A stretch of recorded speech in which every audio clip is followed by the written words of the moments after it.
Здравствуйте, меня зовут Елена, и вы на канале Ярмарка рецептов. Сегодня хочу поделиться с вами своим рецептом простого, но очень вкусного и нежного бисквита. Готовится он очень легко и подходит в качестве основы для любого торта или десерта. Ну что ж, давайте начнем. В первую очередь необходимо отделить белки от желтков. Яйца могут быть как холодными, так и комнатной температуры.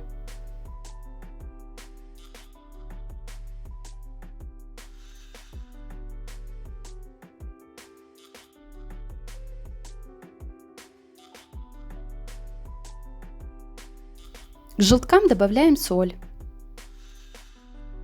и 2 столовые ложки сахара.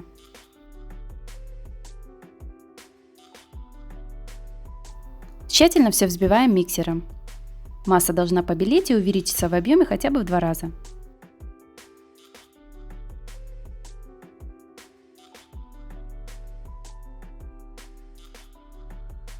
Теперь займемся белками.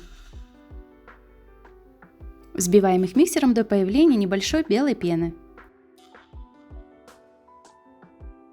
Далее частями добавляем сахар.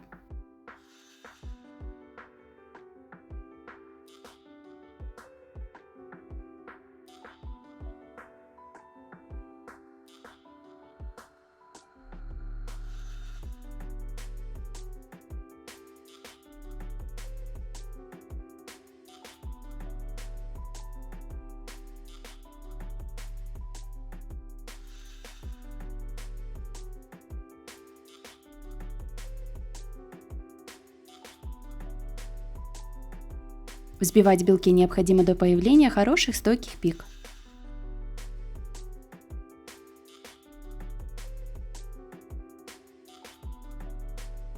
Далее к желткам добавляем крахмал, муку. Тщательно все просеиваем.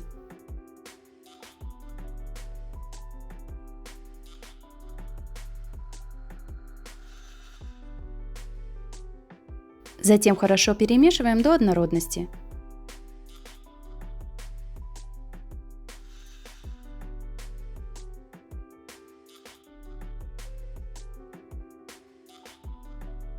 Я разделила белки визуально на 3 части и поочередно буду добавлять их к желткам, тщательно все перемешивая до однородности.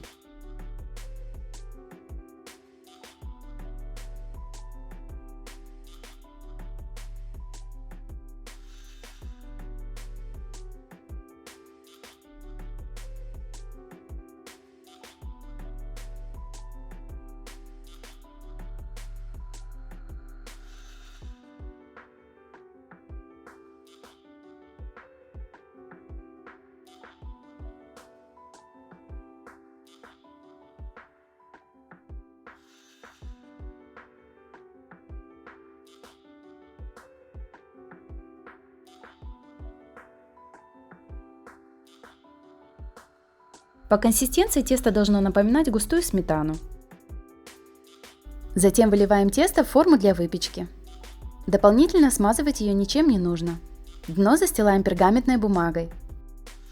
При помощи зубочистки или шпажки делаем круговые движения, тем самым убираем лишний воздух из теста. Также, чтобы убрать лишний воздух, можно постучать формой по поверхности стола. Убираем форму с тестом в духовку, заранее разогретую до 170 градусов, на 25-30 минут. Положение посередине. Во время выпечки дверку духовки не открываем. Как только бисквит будет готов, слегка приоткрываем дверку духовки и оставляем его в таком положении на 5-10 минут. Затем достаем бисквит из духовки и оставляем его на решетке до полного остывания. Для того, чтобы с бисквитом было легче работать, я оборачиваю его в пищевую пленку и убираю в холодильник, минимум на 6 часов, а лучше всего на ночь. В холодильнике этот бисквит хранится до 6 дней, также его можно заморозить. Этот бисквит является классической основой для любого торта, пористый, в меру сладкий и очень-очень вкусный. Если вам понравилось это видео, ставьте лайк и подписывайтесь на мой канал. Всего доброго, пока-пока!